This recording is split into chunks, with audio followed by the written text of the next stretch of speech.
Greetings everyone, this is Diane Camo with Katie Corners, and this is video 2 in our project Love to Quilt by Fabric Confetti.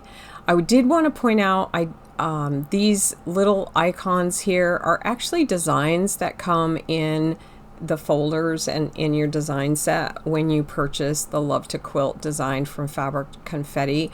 I will be leaving links to everything that I'm using in this video and in this project below, so be sure to check those out. Thank you for using the links. It does help to support my business. All right, so to get going, now what I had to do next after I got the letters ready to cut, I actually needed to pick my fabrics. So here are my fabrics. I love the shabby Bee in My Bonnet basics. They are designed by Lori Holt, and so they go with all of her fabrics very nicely. This is the Beehive Cloud. Shabby Beehive Cloud is the color, and I'm using that for my background. I'm using the Shabby Autumn for the tops of my letters, and I'm using the Shabby Barn Red for the bottoms of my letters. I love fall colors, and this is just really a great palette.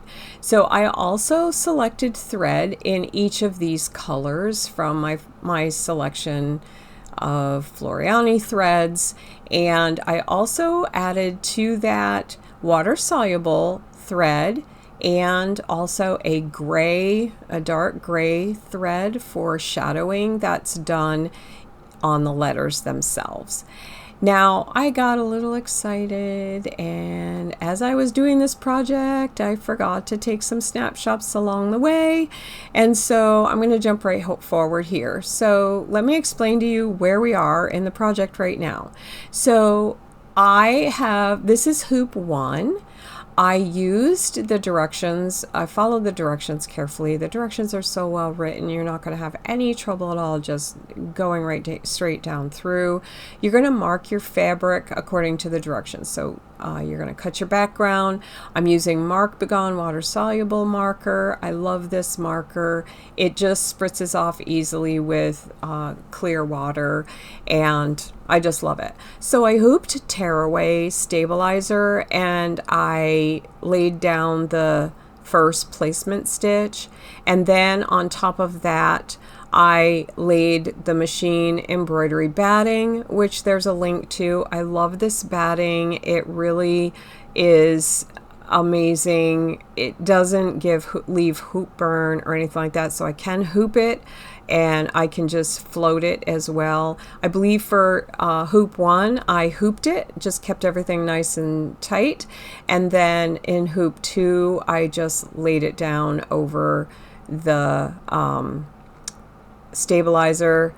I want to take that back. I hooped the stabilizer and batting together again. I think I just moved it up in my hoop is what I did. Sorry for the delay and thought process, but pretty sure that's what I did.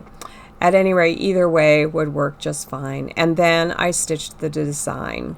Now the design goes through, it shows you what to do. I used Misty Fuse on the back of my letter parts, and so all I had to do is just after the placement line was done, I just put the fabric down and tapped it with the tip of my flat iron. I do have one of those little triangle flat irons, but for this one I used my cordless iron, and I just pulled the hoop out and gave it a quick press and put it back in. It was really easy. This part of the project went so fast, it was unbelievable. The border took the most time, and I'll explain that later. So I just tacked those down with the flat iron, and gosh, I mean, this stitching is perfect. The placement line was perfect. The SVGs worked perfectly. There's no fabric hanging out. And then here's the shadowing that I was talking about, where I brought in the gray thread. This is a dark red thread that kind of coordinates with the red fabric, and then I have an orange, like a burnt orange, for the autumn color, and then I have this slate gray down below, and then my water soluble. So the last stitch is this outline that goes all the way around the hoop this way, showing you exactly where square is and straight up and down is to the letters. And so this is water soluble thread on top, and I have a bright bobbin color in the bobbin, and that's just going to help me get this second part aligned correctly to the stabilizer that I'm going to be hooping in the next hoop. So so that's where we're at there. And now we jump to hoop 2, and of course I got excited again and forgot to show you the process where I pinned this in place to the stabilizer. There's a wonderful placement stitch that comes around, and then you're able to align these stitching lines with and the one that goes across, there's one that actually goes across, and you're able to line that all up with what the first color is on the second hoop. And I say hoop 1 and 2, but if you have a smaller hoop than me, there are designs that make the same banner, but it breaks it up into smaller hoops. So be sure to know what those designs are all for. You're getting a lot of designs. You just need to look at the directions and your particular size hoop in order to know which design to pull out. If you need any help with that, I do have an embroidery Wednesday, the third Wednesday of the month. Right now it's on my calendar as midnight delivery, but that Zoom is a place where you can jump on and say, hey, I'm doing this project and I'm just wondering, or if you have any questions, you want to see what my battleizer is, you want to see what my hooping technique is, I can do that during the Zoom. And that is a free Zoom. It's the third Wednesday of each month, and sometimes I record it, sometimes I don't, so you definitely want to jump on, or at least let me know you're interested in a topic or that you have a question. I can answer questions during that Zoom if you email them to me by the Tuesday before the Zoom, so take advantage of that. I'd love to help you.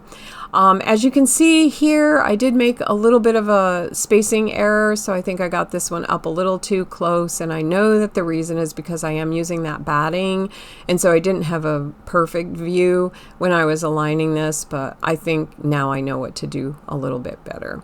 So you're going to align the top, and you're going to tape and pin this in place. Again, I've used water-soluble thread around the outside edge so that I can use it for aligning the border that I'm going to make, but also I can get rid of it in case it's not perfect, because I am not perfect. So you really want to look at those placement stitches and make sure that you can see those. So that is what it looks like at the end of hoop 2, and that's pretty much the design. And now it's time to make it my own. So I decided to make it my own, and I decided that my border was not going to be plain. I was going to do pinwheels. And I love triangles on a roll paper. I took the 1-inch finish size paper and I did one with the fabric and just said, I'm just going to stitch the whole thing. And so I pinned the paper to the fabrics right sides together. So I have the autumn and the barn red facing one another with the paper over the top of it, and then you just stitch, stitch, stitch, stitch, stitch. So on triangles on a roll, there's little arrows like you see right here, and there's big arrows like you see right here. And I discovered that if you start at one end and you follow the little arrows all the way to the other end, turn your paper around, follow the big arrows all the way down, and go back and forth 4 times, you will have all the stitching done. So basically I stitched 4 times going up and down the width of fabric, and 180 half square triangles were ready to be cut apart and opened up and ironed and put together as pinwheels. So that was incredibly fast and very efficient and incredibly accurate. Now, I will say that some of my pinwheels aren't perfect because sometimes I veered off of this stitching line, and if I do it again, I would take that hole with the fabric and I would chop it up into smaller pieces, simply because it's just easier to not handle 45 inches wide of fabric. Then it's just not as easy as a smaller piece, but it still would be very, very efficient. So once I got them all stitched and cut apart, I flat ironed them. I do like to open up my seams on this. I got them all stacked up nice and pretty, ready to go and be made into pinwheels. And so am I going to show you finished pinwheels? Not yet. I decided also to use the corner hanger design that I'd never done before. And so I said, you know, I watched this lady at a retreat do this and I'm going to do it too. So I decided on a square. I think these are 4.5-inch squares, and I folded it in half and tucked the raw edge right in there, pinned it in place. And when I put my binding on, it all caught up it got all caught up during that one stitch around. So how fun is that? I did not quilt through the center of my design at all. I have a layer of my backing is actually a piece of muslin. I do have a full piece of regular 80/20 hobs, and then of course when I was embroidering I have another layer of batting, and so it's just a nice stable wall hanging. And so I also had a dowel that fit in there nicely, so there I am pushing it up in, and this is what it looks like now. And all I need is a nail on the wall, and I can stick that right over the nail on a wall or a hook on the wall, and I can hang this. Isn't this adorable? So here's all my pinwheels, and I did the stitching. I didn't do any stitching in the background, but the design has that. I just skipped that step. Again, I just really wanted to see the letters pop. I actually thought about doing long arm, you know, outside the edge here, but when I got done with it, it just looks so good without it. I decided to forego that. So if you like this, let me know, and if you want to do that, I hope you'll use my links that are below. I hope you have a lot of fun. I hope you post pictures. If you have any questions, let me know. This is an adorable pattern. Use my link below to even just go broad shopping on Fabric Confetti. There's 2 different alphabets that she has out there. I believe these are the Peapod letters, but she's also got an alphabet out there called Elemenopia. I think it's so cute. Sorry, it makes me giggle. And so real fun applique letters. Obviously the SVGs are perfect. And I know a lot of you might have the Brother Scan and Cut. There's other cutting machines out there. I believe that the process that I followed is the one that would be consistent all the way through. So I hope if you missed that video that you'll go back and take a look at that.